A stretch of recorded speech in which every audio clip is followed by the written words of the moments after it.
एक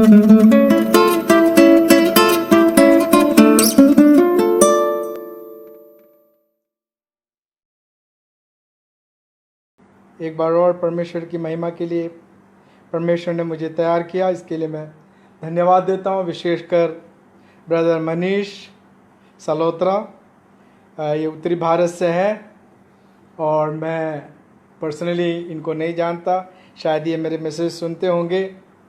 तो इन्होंने मुझे करेज किया, इन्होंने इन्विटेशन कि वो चाहते हैं कि उनके चैनल से सुसमाचार सुनाएं। वो एक इवेंजलिस्ट है और विशेषकर मैं उस बहन के लिए मैं धन्यवाद देता हूँ। इनकी बहन है काजल अतवाल, वो मेरी फेसबुक फ्रेंड है, वो मेरे से कभी कभी चैट भी करती रहती है। तो स्पिरिचुअली हम एक दूसरे से कहीं कितने भी दूर हो बंधे हुए हैं। तो मैं उस बहन के लिए भी धन्यवाद करता हूँ जिसने ये योजना पद्धति तैयार की और मुझे अपने पेज के द्वारा उनकी कलिसिया के और लोगों तक पहुंचने का मौका दिया। मैं धन्यवाद देता हूं। प्रभु आपको आशीष दे, बरकत दे और हमारी इस मिनिस्ट्री के द्वारा मनीष भाई की मिनिस्ट्री के द्वारा जो भी कोई आशीष पाएँ उसमें परमेश्वर की महिमा हो। इसमें मेरा या किसी का भी कुछ योगदान जो भी कुछ है परमेश्वर का है, वही हमें प्रेरणा देता। मैं एक बार और बेतेल प्रेयर हाउस को धन्यवाद देता हूँ, उनके सभी बहनों और भाइयों को, विश्वासियों को, जो एडमिनिस्ट्रेटिव है, उन सबको मैं धन्यवाद देता हूँ। खुदाबंद आप सबको आशीष दे, बरकत दे। और जो भी कुछ मुझे सुन रहे हैं, मैं छोटा सा अपनी गवाही देना चाहता हूँ। मैं वैसे रहने वाला केरला का हूँ। बचपन में से मैं यूपी में बड़ा पला और मैंने अपनी सारी शिक्षाएं उत्तरी भारत से पूर्ण किया और उत्तरी भारत में ही यीशु को मैंने अंगीकार किया। और उसके बाद मैं परमेश्वर की सेवकाई में, मेरा एक दूसरा भाई है, उसके साथ हमने सेवकाई में ही अपने आप को समर्पित किया और परमेश्वर हमको आज आशीष दे रहा है। जहाँ कहीं भी है हम लोग, परमेश्वर हमको इस्तेमाल कर रहा है। फ़िलहाल मैं बहरीन में हूँ। बहरीन में भी मेरी एक संगति है, वो विशेषतर जो संगति है मेरी विदेशी लोगों के बीच में है, जैसे फिलीपीन, अमेरिकन्स, अफ्रीकन्स, इंडिया के लोग भी हैं, ज़्यादातर बाहर के लोग हैं जो मेरे से जुड़े हुए हैं। और पहले मैं इंडियन के बीच में ही काम करता था। बहुत सारे लोग बहरीन में बचे। कई बार हमें दूसरे देशों में भी जाने का मौका परमेश्वर ने दिया, लेकिन हमने दुआ किया, हम नहीं गए। जब हम पीछे मुड़ के देखते हैं तो यही दिखता है, परमेश्वर ने हमें बहुत सारी आत्माओं को जीतने के लिए इस देश में रखा। इस बात के लिए मैं धन्यवाद देता हूँ। और विशेषकर उत्तरी भारत के लिए मुझे एक बहुत बोझ है और जब भी मैं बहरीन छोड़ के आऊँगा तो मैं उत्तरी भारत में ही हूँगा, क्योंकि मेरी जो हिंदी है वो भाषा मेरी वही है। मेरी अपनी भाषा मलयालम बोलता हूँ मैं, लिखना पढ़ना मेरे को नहीं आता। और सेवकाई में और आगे बढ़ने की परमेश्वर ने जो भी रास्ते बना रखे हैं उसमें चलने के लिए मैं अपने आप को समर्पित करता हूँ। एक बार और मैं इस मिनिस्ट्री को धन्यवाद देते हुए परमेश्वर के वचन में प्रवेश करता हूँ। और जैसे कि हम परमेश्वर में हैं, तो एक बार जब हम परमेश्वर को अंगीकार करते हैं और वो हमारा परमेश्वर हो जाता है, बहुत सारे लोग ऐसे होते हैं कि वहीं कहीं रुक जाते हैं, कुछ स्वार्थ के कारण, कुछ दिक्कतों के कारण आगे नहीं बढ़ पाते। लेकिन यीशु की ये मर्जी नहीं है कि हम आगे ना बढ़ें। उसकी मर्जी यही है कि हम आगे बढ़ें और उन्नति करें। जैसे वो बढ़ा उसी तरह हमें भी बढ़ना चाहिए, उसकी इच्छा यही है। इसीलिए उसने अपने पवित्र आत्मा को दिया, अपने रूह को हमें दिया, ताकि हम भी उस जैसा बने, उस जैसा बढ़ें और उसका प्रतिफल पाएं। तो आज मैं आपको बीच में थोड़ा सा परमेश्वर का कलाम लेके आऊँगा, आत्मिक उन्नति। आत्मिक उन्नति के बारे में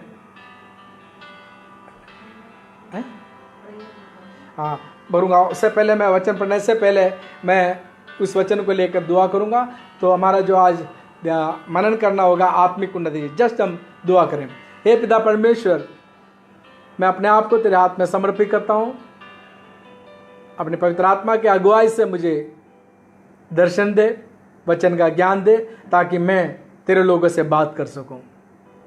प्रभु तो मेरे साथ खड़ा है, इसके लिए मैं धन्यवाद देता हूँ। और जो भी कोई ये सुन रहे हैं, जो कि ऑनलाइन में है, उन सबको आशीष मिले प्रभु परमेश्वर। और परमेश्वर का वचन जीवनदायक है और उनको जीवन दे। सारा आदर महिमा आप ही को मिले, प्रभु यीशु के नाम से मांगते हैं, आमीन। तो खुदावंद के कलाम से, परमेश्वर के कलाम से हम लेंगे, आत्मिक वरदान के बारे में हम थोड़ा मनन करेंगे। तो एफेसियो के 3:16, एफेसियो 3:16, अगर आपके पास बाइबल है तो खोलें, नहीं तो आप पेन पेंसिल ले लें, बाद में आप उसको मनन कर सकते हैं। एफेसियंस 3:16 मैं पढ़ता हूँ परमेश्वर के वचन से, कि वह अपनी महिमा के धन के अनुसार तुम्हें यह दान दे कि तुम उसके आत्मा से अपने भीतरे मनुष्य हिम्मत पाकर बलबंद होते जाओ। परमेश्वर का कलाम परमेश्वर ने हमें दिया जब हम यीशु को नहीं जानते थे, किसी के द्वारा, और वो वचन परमेश्वर की आत्मा है, और उस आत्मा ने आपके और मेरे जीवन में एक दिन काम किया। उसी के कारण हमने यीशु को अपना परमेश्वर अंगीकार किया। तो परमेश्वर का वचन 16 में क्या कहता है कि वह अपनी महिमा के धन के अनुसार तुम्हें यह दान दे कि तुम उसके आत्मा से अपने भीतरे मनुष्यत्व को में सामर्थ पाकर बलबंद होते जाओ। तो परमेश्वर की आत्मा आपको और मुझे परमेश्वर ने दी। क्यों दी? कि हम बलबंद होते हुए, उसका सामर्थ प्राप्त करते हुए आगे बढ़ते जाएं। तो जिस दिन आपने अंगीकार किया, बैप्टिज्म लिया, वहां नहीं रुकना है। परमेश्वर का कलाम कहते हैं, बहुत सारे लोग सोचते हैं पवित्र आत्मा अगर आ जाएगी तो अन्य भाषा बोलेंगे और अद्भुत काम चमत्कार होंगे हमारे द्वारा। नहीं, उससे भी बढ़कर बहुत सारी बातें हैं पवित्र आत्मा का, उसके बारे में थोड़ा मनन करेंगे। तो परमेश्वर ने जो पवित्र आत्मा आज से 2000 साल पहले स्वर्ग से भेजा, ताकि जब हम परमेश्वर को अंगीकार करें उसकी आत्मा के द्वारा, तो आत्मिक वरदान और आत्मिक सामर्थ्य के साथ हम आगे बढ़ सकें। तो ये इच्छा होनी चाहिए। बाकी बातें तो होती रहेंगी, अद्भुत काम चमत्कार पवित्र आत्मा के सामर्थ्य से, और बल्कि व्यक्तिगत रूप से हमें पवित्र आत्मा इसलिए दी गई कि हमारा उद्धार का स्थिरता हो, हम शारीरिक ना रह जाएं बल्कि आत्मिक हो जाएं। जब तक पवित्र आत्मा आपके साथ नहीं होगा, आत्मिक होना बहुत मुश्किल है। तो आगे फिर, और विश्वास के द्वारा मसीह तुम्हारे हृदय में बसे कि तुम प्रेम में जड़ पकड़कर और नेव डाल कर बढ़ते जाएं, सब पवित्र लोगों के साथ भांति भांति समझने की शक्ति पाओ कि उसकी चौड़ाई और लंबाई और ऊंचाई और गहराई कितनी है। यानी कि हम चारों तरफ से आत्मिक लोगों के साथ, जो लोग दूसरे हैं उनमें भी वही आत्मा है हमारे अंदर, जो आत्मा है उन लोगों के साथ हमें संगति रखनी है। नहीं तो क्या होगा, जो उनकी आत्मा अगर हमारी आत्मा के साथ मेल जोल नहीं कर रहा है, तो हम भी उनके आत्मा के द्वारा चलाए जा सकते हैं। इसलिए we need a spiritual growth. हमें एक आत्मिक उन्नति चाहिए। जब तक हम आत्मिक रूप से उन्नति नहीं करेंगे तो हमें अच्छाई और बुराई का पता नहीं लगेगा, चाहे तुम कितने ही मसीह के हो, कितने अन्य भाषा बोलते हो। लेकिन परमेश्वर का सामर्थ्य विवेक है जो तुम्हें दूसरे लोगों से अलग करता है और परमेश्वर में बढ़ने का सामर्थ्य देता है। तो 19वां का, और मसीह के उस प्रेम को जान सको जो ज्ञान से परे है। सो जो हम सोचते हैं ज्ञान सबसे बड़ा है, उससे परे भी, यानी कि परमेश्वर के प्यार से भी परे है, और तुम परमेश्वर की सारी भरपूरी तक परिपूर्ण हो जाओ। उसकी इच्छा यही है कि हम भी परमेश्वर की परिपूर्णता में पूर्ण हो जाए। वो बिना पवित्र आत्मा के नहीं हो सकता। तो परमेश्वर ने हमें पवित्र आत्मा इसलिए दी ताकि हम परमेश्वर के सामर्थ्य को पाकर उसमें दिन भर दिन बढ़ते जाएं। यही है परमेश्वर की आत्मा का मुख्य कार्य है। और परमेश्वर का वचन परमेश्वर की आत्मा है, और जब हम वचन में बढ़ेंगे तो आत्मिक रूप से अपने आप हमारा दिल बढ़ेगा, हृदय बढ़ेगा, मस्तिष्क बढ़ेगा, विवेक बढ़ेगा, तो ऑटोमेटिक उसके सामर्थ्य में भी हम बढ़ते चले जाएंगे। बहुत बार हम लोग चंगाई तक रह जाते हैं। अपने चर्च को भी ये सिखाएं, विश्वासी लोग। हमने बहुत सारे चर्चों में ये देखे कि जो पासवान लोग एक व्यक्ति को मिनिस्ट्री करता है, वो इस हफ्ते भी गिरता है, अगले हफ्ते भी गिरता है, जब भी आएगा वो गिरेगा ही गिरेगा। पता नहीं मेरे को क्या है, वो दुष्ट आत्मा जाती ही नहीं है। क्यों नहीं जाती? क्योंकि परमेश्वर की आत्मा का सामर्थ्य उनमें ना होने की वजह से।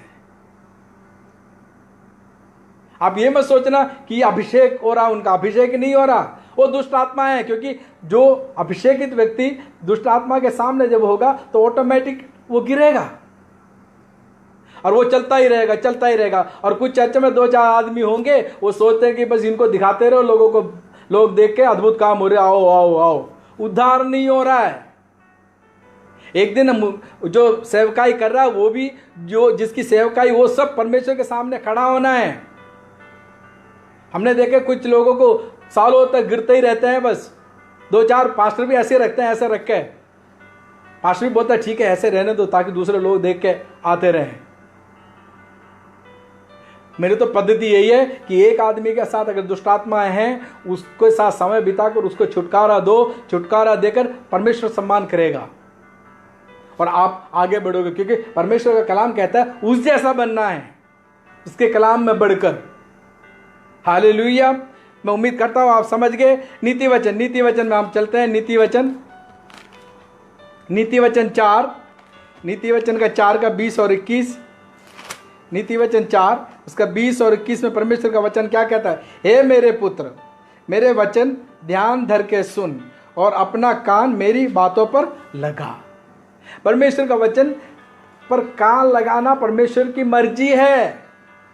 जो परमेश्वर का कलाम का हर परिस्थिति में, चाहे आप अच्छे कर रहे चाहे बुरे कर रहे, या परिस्थिति बुरी है चाहे अच्छी है, लेकिन आपको देखना चाहिए परमेश्वर का वचन क्या कहता है। इस परिस्थिति में एक कुछ हम करने जा रहे हैं, उससे पहले देखें क्या परमेश्वर की आत्मा के द्वारा हो रहा है ये प्रेरणा, या शारीरिक प्रेरणा है।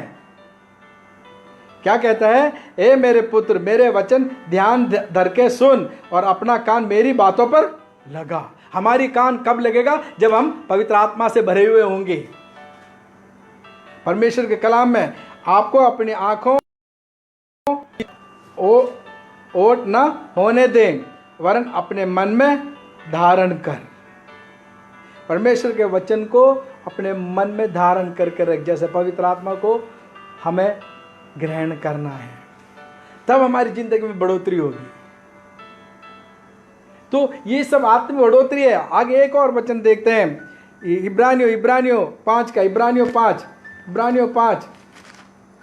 5 का क्या परमेश्वर का वचन कहता है? 5 का 12, इब्रानियों 5 का 12। समय के विचार से तो तुम्हें गुरु हो जाना चाहिए था। जब तुमने उद्धार पाया, इतना समय बीत गया, अगर तुम्हारे अंदर परमेश्वर का वचन बढ़ रहा है, परमेश्वर की आत्मा का सामर्थ बढ़ रहा है, तो अभी तुम्हें शिष्य नहीं बल्कि क्या होना चाहिए? गुरु होना चाहिए। इसीलिए परमेश्वर ने कहा जाओ सारे संसार के लोगों को चेला बनाओ। और वो फिर चेला ही नहीं रहेगा, वो दूसरे को चेला बनाएगा परमेश्वर का, क्योंकि परमेश्वर की आत्मा और उसका वचन उसमें बढ़ेगा। हर चर्च की जिम्मेदारी है खाली चेला ही चेला बना के नहीं रखना, उनको सिखाएं, आत्मिक रूप से सिखाएं कि ताकि वो बढ़े, हर एक व्यक्ति बढ़े। अगर वो इतना बढ़ जाए, अपने से अलग होकर एक चर्च भी शुरू कर दे, कोई बात नहीं। अगर वो परमेश्वर के राज्य की बढ़ोतरी के लिए जा रहे हो तो जाने दो उसको, तुम्हें और मिलेगा, परमेश्वर देगा, अगर तुम ईमानदारी से परमेश्वर की सेवा कर रहे हो। तो परमेश्वर है समय के विचार से तो तुम्हें गुरु हो जाना चाहिए था, तो भी यह अवश्य हो गया है कि कोई तुम्हें परमेश्वर के वचनों की आदि शिक्षा फिर से सिखाएं। तुम तो ऐसे हो गए हो कि तुम्हें अन्न के बदले अब तक दूध ही चाहिए, क्योंकि दूध पीने वाले बच्चे को तो धर्म के वचन की पहचान नहीं होती, क्योंकि वह बालक है। पर उन्नत अन्न सयानों को के लिए है, जिनकी ज्ञानेंद्रियां अभ्यास करते करते भले बुरे के भेद करने में निपुण हो गई है। तो परमेश्वर की इच्छा है कि हमारे अंदर कलाम और पवित्र आत्मा का सामर्थ इतना बढ़े कि हम दूध पीने वाले बच्चों की तरह ना रह जाए। दूध पीने वाले बच्चे क्या समझते हैं अच्छी बातों को, बुरी बातों को, बड़प्पन को जानते हैं? नहीं। परमेश्वर चाहता है कि हम दूध पीने वाले बच्चों की तरह ना रहकर अन्न खाने वाले हों, परमेश्वर के वचन में बढ़ें, हमारे सामर्थ्य काम हो, हमारे चारों तरफ के लोग देखें कि हाँ वाकई ये एक मैच्योर व्यक्ति है, परमेश्वर का चुना हुआ है, परमेश्वर का सामर्थ हमारे द्वारा बहना चाहिए। हालेलुया। मैं समझता हूं आप लोग इस बात को समझ रहे हैं। तो हमें परिपूर्ण होना है, परमेश्वर में परिपूर्ण होना है, क्योंकि जब तक हम उसके लेवल पर नहीं आते तो वो प्रसन्न नहीं होता। हमें रोजमर्रा जिंदगी में आत्मिक रूप से, शारीरिक रूप से, भौतिक रूप से सब बातों में परमेश्वर के तुल्य बनना है, बढ़ोतरी करनी है। बच्चे बन के नहीं रहना, दूध पीते बच्चे की तरह नहीं रहना, बल्कि अन्न खाने वाले की तरह बने, और ताकि हम सामर्थ्य हों। हालेलुया। तो एक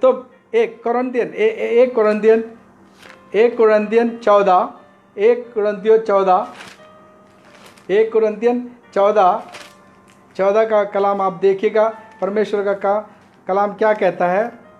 14 का 20, 1 कुरिन्थियन 14 का 20।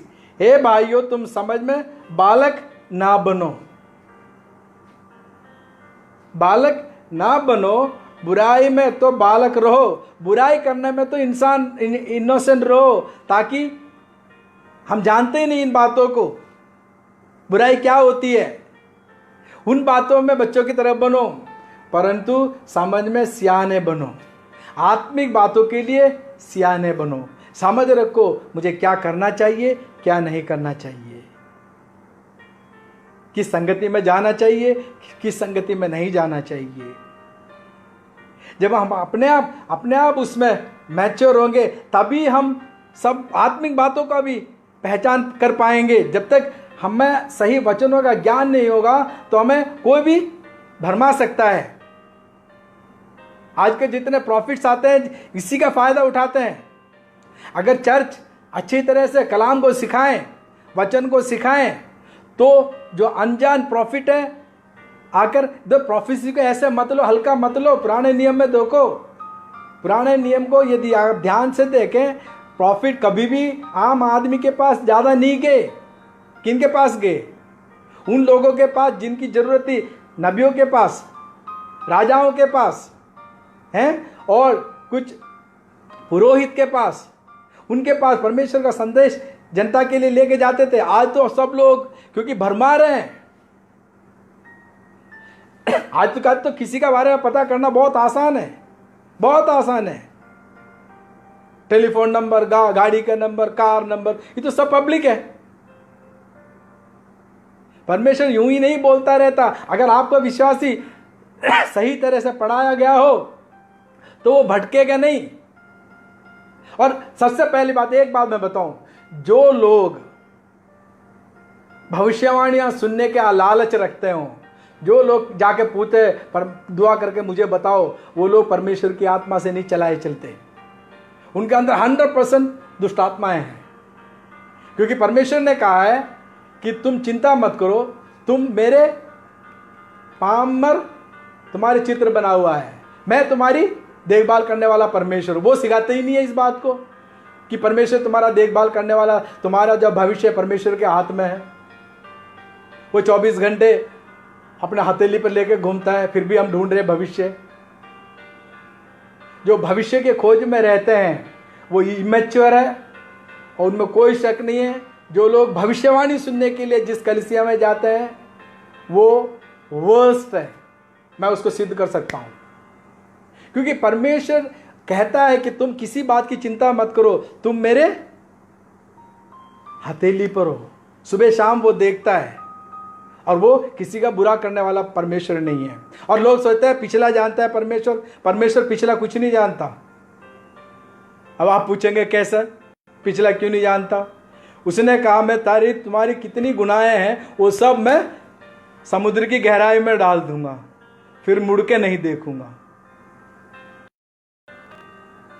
और मैं उन बुराइयों को कवर कर दूंगा। तो परमेश्वर नहीं देख रहा तो दूसरा कैसे देख सकता है?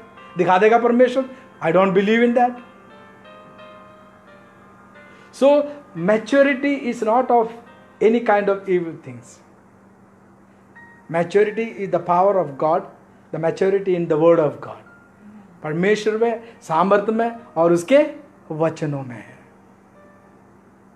Hallelujah, hallelujah. परमेश्वर के नजदीक बनो, परमेश्वर के आज्ञाकारी बनो, परमेश्वर के वचन में बढ़ो. और मैं विशेषकर सारे उत्तरी भारत के चर्चों के सेवकों को मैं कहता हूं, please take care of your believers.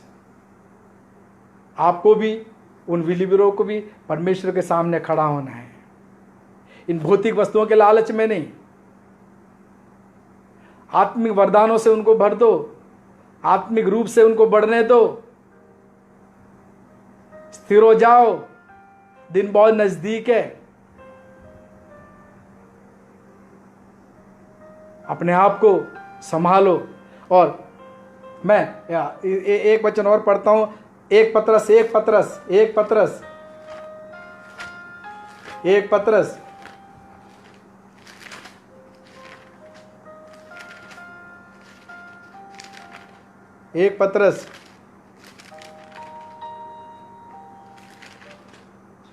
एक पत्रस 2 का 1 से 3 तक. एक पत्रस 2 का 1 से 3 तक. इसलिए सब प्रकार का बैर भाव और छल और कपट और डाव और निंदा को दूर करके क्या करो? नए जन्मे हुए बच्चों के समान निर्मल आत्मिक दूध की लालसा करो, ताकि उसके द्वारा उद्धार पाने के लिए बढ़ते जाओ, क्योंकि तुमने प्रभु की कृपा का स्वाद चख लिया है. आप और हमने प्रभु की महिमा को चख लिया है. जब हम अंधकार में पड़े थे, उसने आपको और मुझे बुलाया, अलग किया, और उसने अपनी पवित्र आत्मा का सामर्थ्य इसीलिए दिया ताकि हम परमेश्वर के बराबर बढ़े. तो परमेश्वर का कलाम कहता है क्या क्या छोड़ना है? इसलिए सब प्रकार के बैर भाव और छल और कपट को और डाव और निंदा को दूर करके, छल, कपट, निंदा, ये सब दूर करके नए जन्मे हुए उन आदतों को आगे बढ़ाते हुए बच्चे की तरह आत्मिक दूध पीते हुए आगे बढ़े. आप अपने आप को जांचो, आपके दिल में छल, कपट और दूसरों को वंचित करने की आत्मा अभी भी है? तो आप अपने आप को चेक करो, कौन सी आत्मा के द्वारा आप चलते हैं. अगर सही आत्मा नहीं है तो वापस आ जाओ, यीशु आपको बुला रहा है. वो अपने वचनों के अनुसार ही हमको और किसी को भी नापेगा. बाइबल कहता है कि नए जन्मे बच्चों के समान निर्मल आत्मिक दूध की लालसा करो, ताकि उसके द्वारा उद्धार पाने के लिए बढ़ते जाओ. उद्धार पाने के लिए बढ़ते जाओ. एक दिन हम उस प्रभु के सामने खड़े होंगे, क्योंकि तुमने प्रभु की कृपा का स्वाद चख लिया है. आपने और हमने जो आज बाइबल पढ़ रहे, आज लाइव टेलीकास्ट कर रहे, क्यों? एक बार परमेश्वर ने हमें चुना है, और उस चुनाव को समझते हुए आत्मिक वरदानों से आत्मिक रूप से बढ़ना आपका और मेरा जिम्मेदारी है. और बढ़ते जाइए, बढ़ते जाइए. और फिर कहता है उसके पास आकर, जिसे मनुष्य ने तो निकम्मा ठहराया, परंतु परमेश्वर के निकट चुना हुआ और बहुमूल्य जीवता पत्थर है. तुम भी आप जीवते पत्थरों के समान आत्मिक घर बनते जाओ, जिससे याजकों का पवित्र समाज बनकर ऐसे आत्मिक बलिदान चढ़ाओ कि जो यीशु मसीह के द्वारा परमेश्वर को ग्रहण है. इस कारण पवित्र शास्त्र में लिखा है, देखो मैं सियोन में एक कोने का सिरे का पत्थर था. तो परमेश्वर की इच्छा यही है कि हम सामर्थ्य में, पवित्रता में आगे बढ़ते जाएं. उसने मुझे और आपको चुना और कालवरी पर अपने रक्त को बहाकर उसने हमें छुटकारा दी. और उसके बाद अपने पवित्र आत्मा को हमें दिया। इसीलिए कहा गया कि तुम मेरे पवित्र मंदिर हो। कभी आपने सोचा आप क्या है? असाधारण व्यक्तित्व आपका। परमेश्वर की आत्मा आप में बसती है, आप उसके द्वारा बुलाए गए हो और आप उसके मंदिर हो। हम भूल जाते हैं जब हम सोचते हैं, कुछ करते हैं, किसी से बात करते हैं। बहुत सारे लोगों को मैंने देखा नाम से तो आत्मिक बातें करते हैं, लेकिन शारीरिक बातें उनसे प्रकट होती है। सोचते नहीं है, क्योंकि वो आत्मिक रूप से उनके अंदर बढ़ोतरी नहीं है। पवित्र आत्मा को वो पूर्ण रूप से काम करने नहीं देते, partially, because we have a free will. Holy spirit is not going to insist you what to do. पवित्र आत्मा कभी भी आपको दबाव नहीं देगा तुम्हें क्या करना है क्या नहीं करना है। वो आपकी सहायता करेगा जो आप निर्णय लेते हैं। गलत को गलत कहेगा, लेकिन आपने कहा नहीं ये जो मैं कर रहा हूं वो सही है तो सही है, आप करो। लेकिन परमेश्वर ने कहा मैं अपनी आत्मा को इसलिए दी, कहे के लिए दी, अच्छे काम करने के लिए। पवित्र आत्मा कभी भी गलत काम आपसे करने के लिए मजबूर नहीं करेगा। हालेलुया। एक तो वचन और हम देखते हैं, रोमियो का 6,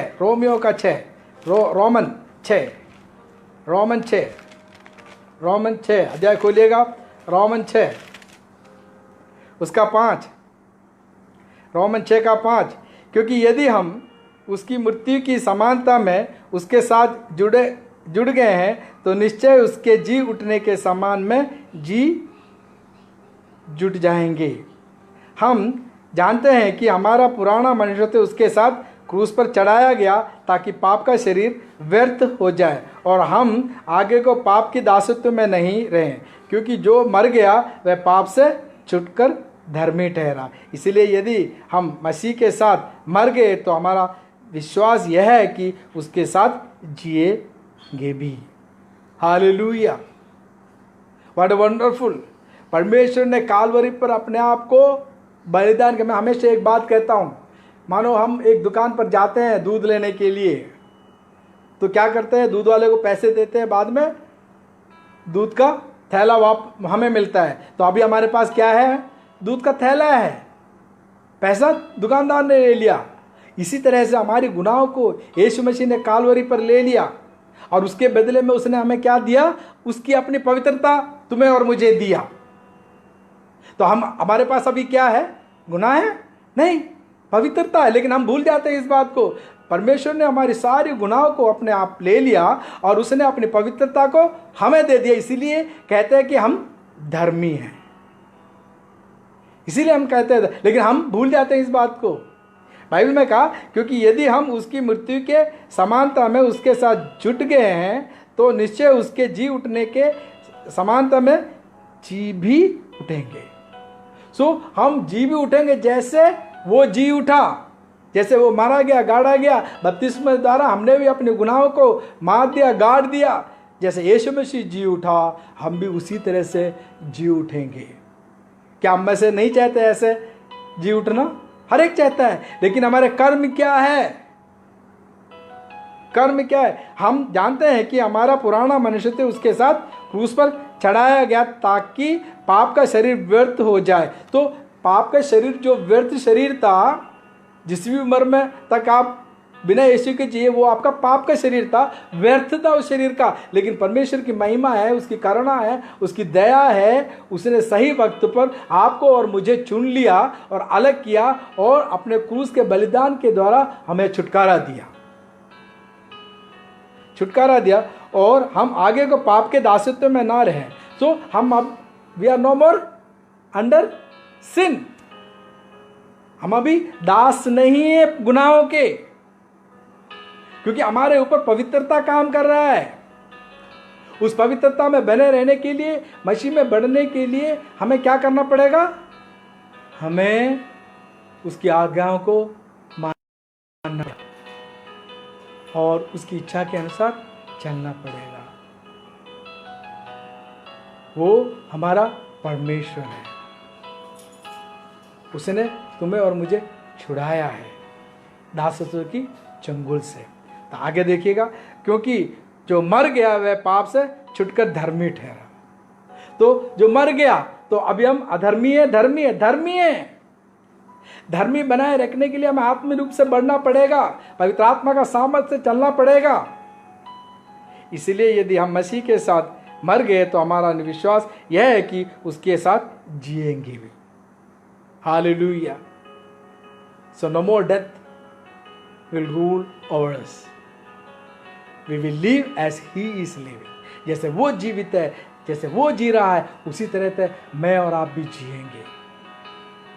कब? जब हम इस संसार में रहते हुए पवित्र आत्मा की अगुवाई में वचन में बढ़ते जाएं, आगे बढ़ते जाएं, तभी होगा। मैं एक दो वचन और लूंगा। इसी का आप 16 देखिएगा। इसी का आप 16, क्या तुम नहीं जानते कि जिसकी आज्ञा मानने के लिए तुम अपने आप को दासों के समान सौंप देते हैं, उसी के दास हो। तो तुमने पहले अपने आप को दुष्टात्माओं के हाथ में समर्पित कर रखा था, उसके दासत्व में थे। अभी तुमने अपने आप को किसके दासत्व में दे दिया? यीशु के। चाहे पाप के जिसका अंत मृत्यु है, चाहे आज्ञाकारिता के जिसका अंत धार्मिकता है। So that is depend upon you. ये आपके ऊपर निर्भर करता है या मेरे ऊपर निर्भर करता है। यदि मैं उनकी आज्ञाओं को मानूं कि उनके अधीन है, यदि धार्मिकता यीशु मसीह की आज्ञा का पालन करते रहेंगे तो हम धार्मिक कहलाए जाएंगे। हालेलुया। तो क्या कहलाना चाहते हैं आप? पवित्र आत्मा के द्वारा चलाए चलें, आज्ञाकारी बनकर चलें, तो परमेश्वर आपको आशीष देगा। आप जो मैंने कहा कि मैं प्रॉफिट का अगेंस्ट हूं, नहीं, ऐसा नहीं हूं मैं। वो तो परमेश्वर का वचन है, लेकिन सच्चाई से होना चाहिए आपकी prophecy. Prophecy is a office, it is appointed by God, but it should be proper and correct. ये बिल्कुल सही होना चाहिए। आत्मिक उन्नति होना चाहिए उस व्यक्ति का, वो व्यक्ति परमेश्वर में स्थिर होना चाहिए। मेरा मकसद यह है। हालेलुया। एक और वचन, एक पतरस इसका 1:14-15, 1:14-15, 1 पतरस 1:14-15।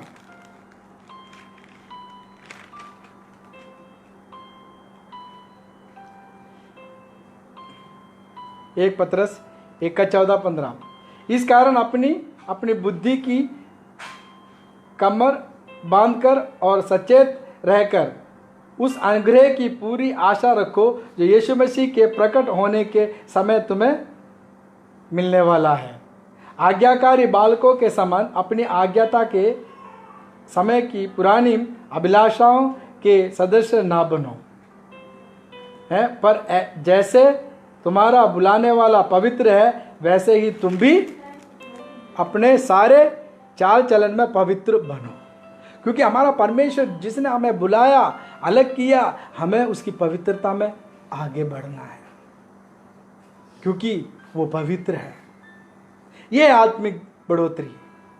हमें हमेशा खोज करते रहना है, क्या है उसकी पवित्रता, क्या है उसकी आज्ञाएं, तभी हम उद्धार पा सकते हैं। नहीं तो खामखा चर्च में आए, गाए गए, परमेश्वर के दासों ने दुआ किया, चंगा हो गए, घर चले गए, बाद में फिर आए, फिर चले गए। परमेश्वर तो चंगा करता रहेगा।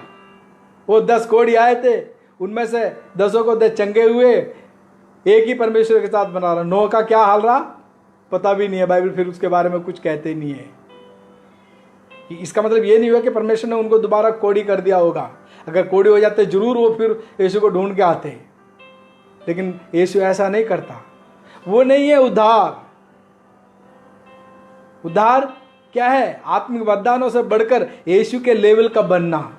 और परमेश्वर के दासों की जिम्मेदारी यह है कि जो विश्वासी परमेश्वर ने दिए उनको भी उसी लेवल में लाना। क्योंकि मैं बहुत सारे विश्वासियों से बात जब करता हूं तो आत्मिक रूप से बहुत वीक है। जब काउंसलिंग करता हूं, मेरे पास बैरन में बहुत सारे लोग आते हैं जो अलग अलग चर्चों से हैं, वर्षों से वो परमेश्वर में है और मुझे उनको छुटकारा देने के लिए 6-6, 7-7 महीना लग जाते हैं। ये तो परमेश्वर का धन्यवाद हो, उनको छुटकारा परमेश्वर देता, स्थिर करता है। कुछ लोग आते भी नहीं है। तो we have to be so much careful. Even though God is giving one soul, you have to be take care of them. उस आत्मा को स्थिर करने का आपकी जिम्मेदारी है, वो यूं ही नहीं आता। मैं जानता हूं अगर इतने बड़े चर्च में लेके जाओ, मैं 10 विश्वासियों के साथ जब मैं बात करूंगा तो मुझे पता लग जाएगा क्या स्टैंडर्ड है उस चर्च का और उस चर्च का पास्टर का। क्योंकि परमेश्वर कहता है दूध पीने वाले बच्चों की स्थिति में नहीं रहना। हम और आप जिम्मेदार हैं, हमें बढ़ना है। 2 कुरिन्थियन 10, क्योंकि हमने वर्शिप वगैरह नहीं की तो हमें 1 घंटे का टाइम दिया गया ब्रदर ने। 2 कुरिन्थियन 10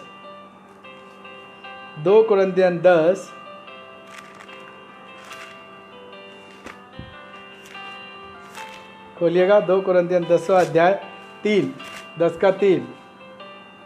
क्योंकि यद्यपि हम शरीर में चलते फिरते हैं तो भी शरीर के अनुसार नहीं लड़ते।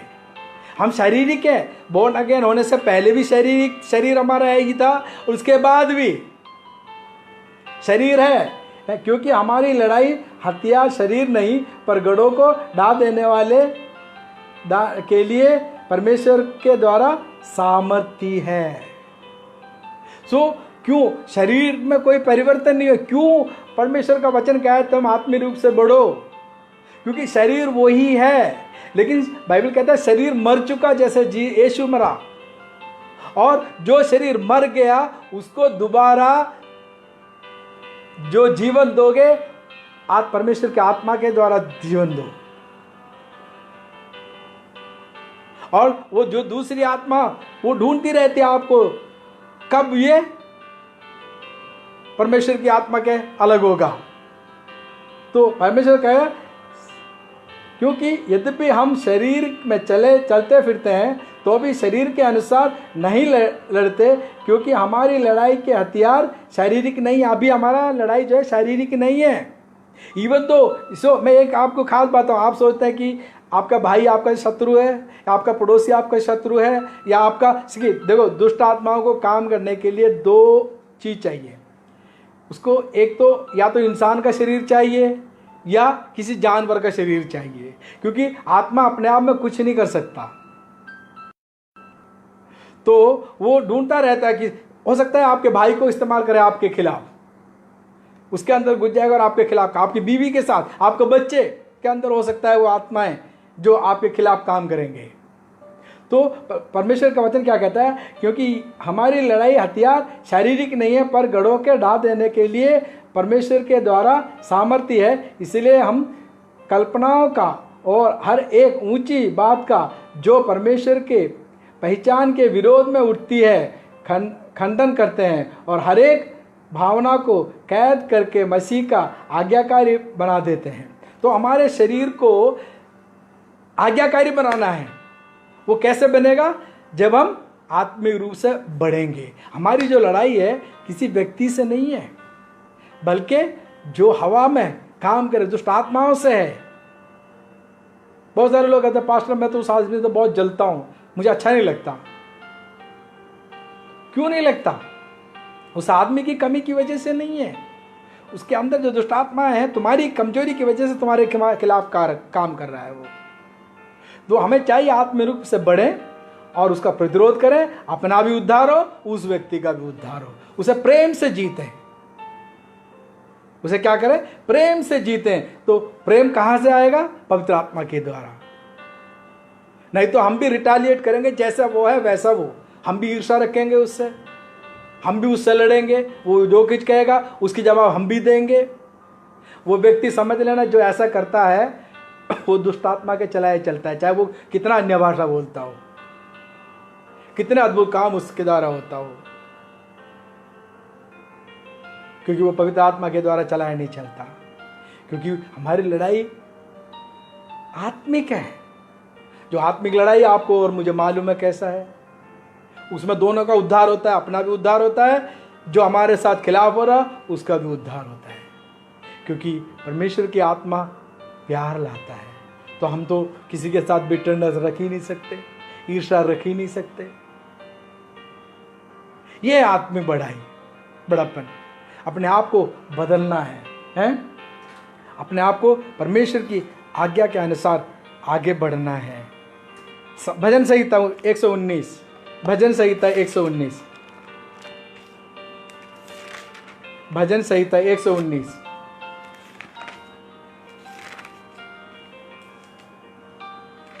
8, 9, 10। भजन संहिता 119, 8, 9, 10, 11।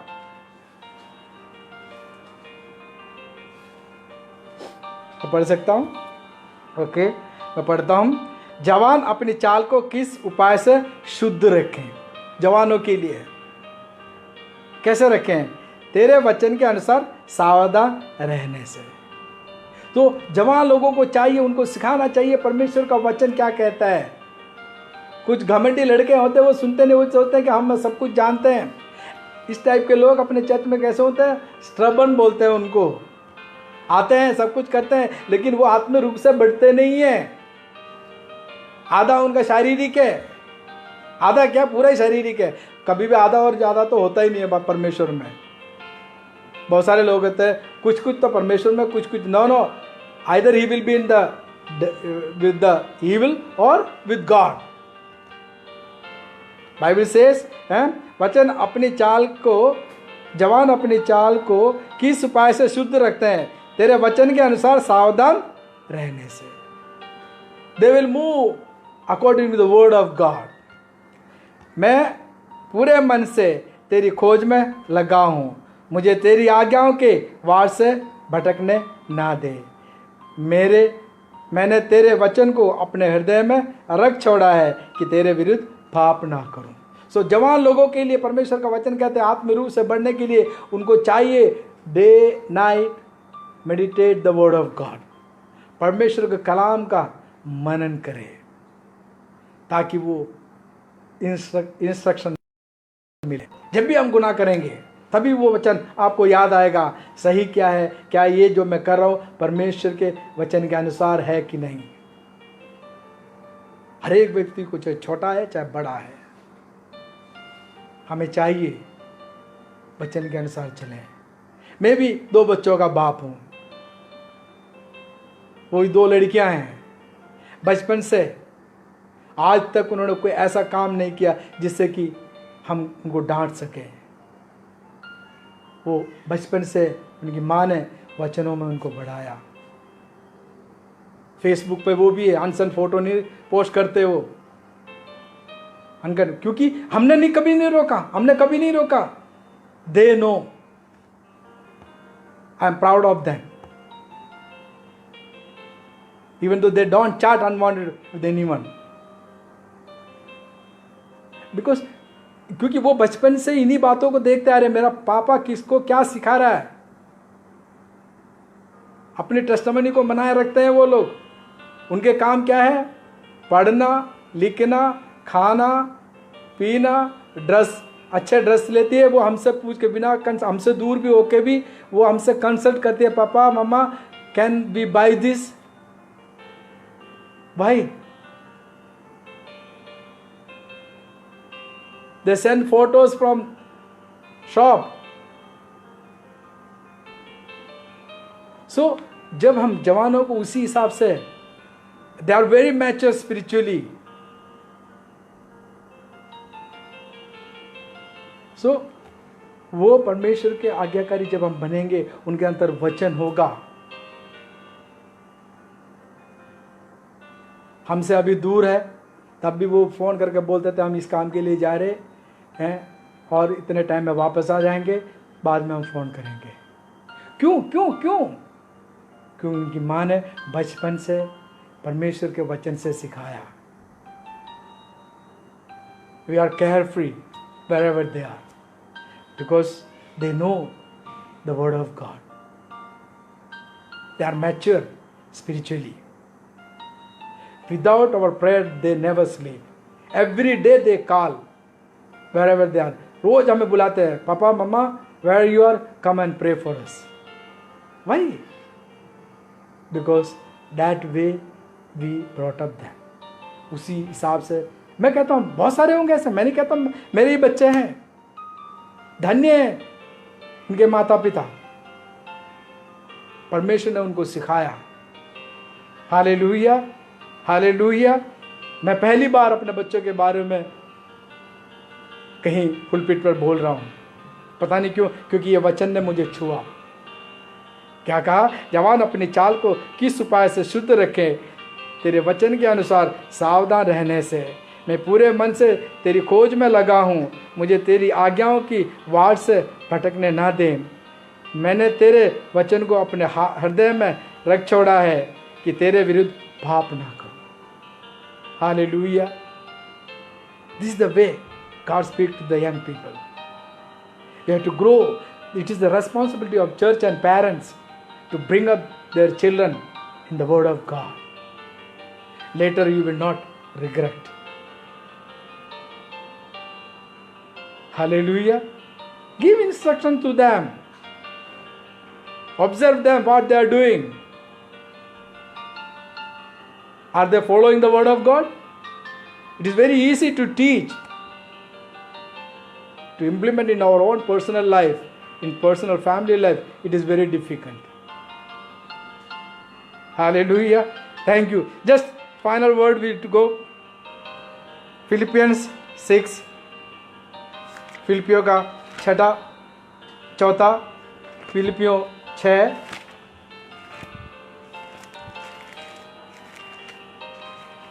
फिलिपियों 4, फिलिपियों 4, 6 और 7।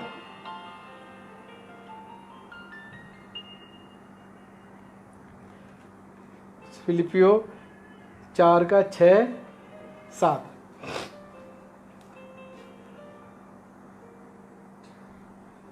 और अब एक ही परमेश्वर और पिता है, जो सबके ऊपर और सबके मध्य में है और सब में है, पर हम में 4, 6 and 7. Yeah. Oh, sorry. Philippians. Oh, sorry. I made mistake. Yeah, Philippians. I was just out. 4 का 6। किसी भी बात की चिंता मत करो, परंतु हर एक बात में तुम्हारे निवेदन, प्रार्थना और विनती के द्वारा धन्यवाद के साथ परमेश्वर के सम्मुख उपस्थित किए जाएं। तो जब हम आत्मिक रूप से बलवान होंगे, हम इधर उधर भटकेंगे नहीं। अपने हर एक परिस्थिति में परमेश्वर को धन्यवाद करते हुए उसके संगति में चलेंगे, अगर आप आत्मिक रूप से बलवान हो। नहीं तो आप पास्टर के पास जाएंगे, अजी पास्टर जी दुआ करो, हमारे साथ ऐसा हो रहा है। क्योंकि जब पास्टर जी दुआ करेंगे, हमारा विश्वास ये है कि पास्टर जी दुआ करेंगे तभी होगा, या चर्च का बुजुर्ग दुआ करेंगे तभी होगा। लेकिन बाइबल कहता है तुम इतना मैच्योर बजो, दूध पीते बच्चे बन कर ना रहो, बल्कि भोजन करने वाले हो। तो ऐसे करने वाले व्यक्तियों के लिए क्या करना चाहिए? किसी भी बात की चिंता मत करो। चिंता किसको होती है? जो भय में रहता है। बाइबल कहता है किसी बात की चिंता मत करो, परंतु हर एक बात में तुम्हारे निवेदन, प्रार्थना और विनती के द्वारा धन्यवाद के साथ परमेश्वर के सम्मुख उपस्थित किए जाएं। संडे को चर्च में आएंगे, पास्टर जी दुआ कर लिया, बाकी 7 दिन जो है जितनी भी दिक्कतें आएंगी अगले संडे को फिर पास्टर जी को जाके बताएंगे, क्योंकि वो मैच्योरिटी नहीं है। आत्मिक रूप से वो समझते नहीं है तुम परमेश्वर के मंदिर हो, परमेश्वर की आत्मा तुम में बसती है। कोई भी दुष्ट काम, कोई बीमारी तुम्हारे ऊपर अधिकार नहीं करेगा। हर परिस्थिति में क्या करो? विनती के साथ, धन्यवाद के साथ परमेश्वर के चरणों में जाओ, चरणों में जाओ। हैं? सब परमेश्वर की शांति जो सारी समस्या परे है तुम्हारे हृदय और तुम्हारे विचारों को मसीह यीशु में सुरक्षित रखेगा। तुम ऐसा करोगे तो परमेश्वर की शांति, उसकी इच्छा तुम्हारे ऊपर, मेरे ऊपर काम करेगा। जब परमेश्वर ने तुम्हें बुलाया, अलग किया, उसने अपनी आत्मा को भर दिया आपके ऊपर। आपकी जिम्मेदारी है आत्मिक वरदानों के साथ आप बढ़ें। बाइबल में कहा है, जो कोई मुझ पर विश्वास करेगा, वो रोगियों के ऊपर हाथ रखकर विश्वास कर दुआ करेगा तो वो चंगाई देने में योग्य है, क्योंकि वही आत्मा आपके अंदर भी दिया गया है। जो मुझे सुन रहे हैं, परमेश्वर ने अपने आप को कालवरी पर बलि कर कर हमारी सारी गुनाहों को अपने ऊपर लिया और उसने अपनी पवित्रता को आपको दिया। और पेंतिकोस्तल दिन पवित्र आत्मा को इस संसार पर, इस धरती पर भेजकर आपको उद्धार का मोहर लगा दिया और आपको और मुझे सामर्थ्य दिया कि हम परमेश्वर में बढ़ सके। इन वचनों के द्वारा आप अपने आप को एक बार करेज करें। हमेशा दूध पीने वाले बच्चों की तरह ना रहकर परमेश्वर का आत्मा जो आपको दिया गया उसके वरदानों में, उसके फलों में रात दिन बढ़ते जाए। परमेश्वर का वचन आपके हृदय की पट्टिकाओं में लिखें ताकि समय आने पर वो आपको सुरक्षित करे। आप सबको इन वचनों के द्वारा आशीष मिले। और मैं एक बार और दुआ करूंगा आप लोगों के लिए। जो कोई मुझे सुन रहा है, किसी भी दिक्कत में है, परेशानी में है, मैं कुछ करने वाला नहीं हूं, परमेश्वर आपको चंगा करेगा। हे पिता परमेश्वर, एक बार और मैं इस भाई को, इसके परिवार को आपके साथ में समर्पित करता हूं। इनकी सेवकाई को आपके हाथ में समर्पित करता हूं प्रभु। उस बहन को भी आपके हाथ में समर्पित करता हूं प्रभु। उन्होंने मुझे इस चैनल के द्वारा बहुत सारे लोगों तक पहुंचाने का मौका दिया। प्रभु इनको आशीष दे, बरकत दे। और जो कोई सुन रहा है, जो कोई इसे सुनेगा प्रभु परमेश्वर, उनको आत्मिक रूप से स्थिर कर, उनको अपना जैसा बढ़ा, उनको विवेक दे, ज्ञान दे पवित्र आत्मा का। उनके उद्धार को स्थिर कर प्रभु। इनमें से एक भी नाश ना हो प्रभु। तू सच्चा और जिंदा परमेश्वर है। तूने अपने प्राण हमारे लिए दिया और अपनी पवित्रता को हमें दिया प्रभु परमेश्वर। हमें स्थिर कर। और जो कोई ये सुन रहा है प्रभु, उन सबको आशीष का कारण हो प्रभु परमेश्वर। जहाँ भी इस भाई की सेवकाई है, बढ़ोतरी हो। इनके द्वारा बहुत सारे लोग बचे हैं प्रभु। मैं अपने आप को अपने परिवार के साथ दीन और होकर तेरे हाथ में समर्पित करता हूँ। विशेषकर प्रभु अपने देश भारत के लिए मैं दुआ करता हूँ। जो पैंडेमिक है प्रभु, महामारी है, उसे छुटकारा दे। बिल्कुल हम स्वस्थ हो चुके, सुस्ती आ चुकी है प्रभु परमेश्वर हमारी सेवकाई में। सारे देशों का आपके हाथ में सौंपता हूँ। आपका वचन कहता है तू गुनाहों को माफ़ करने में योग्य परमेश्वर है। आने वाले दिनों में प्रभु हम स्वतंत्र होकर तेरी सेवा कर सकें। सारा आदर महिमा आप ही को मिले प्रभु यीशु के नाम से मांगते हैं, आमीन। मैं धन्यवाद देता हूँ जो मुझे मौका दिया एक बार और, उस बहन को, उस भाई को। और खुदाबंद आपकी सेवकाई को और बढ़ाए। मनीष भाई, खुदावंद आपको आशीष दे, बरकत दे, आपके बच्चों को भी, सबको भी। और आपकी सेवा आगे बढ़ती रहे। मौका मिले तो फिर हम मिलेंगे। खुदा आपको आशीष दे। यीशु मसीह आपको बरकत दे। Bye bye.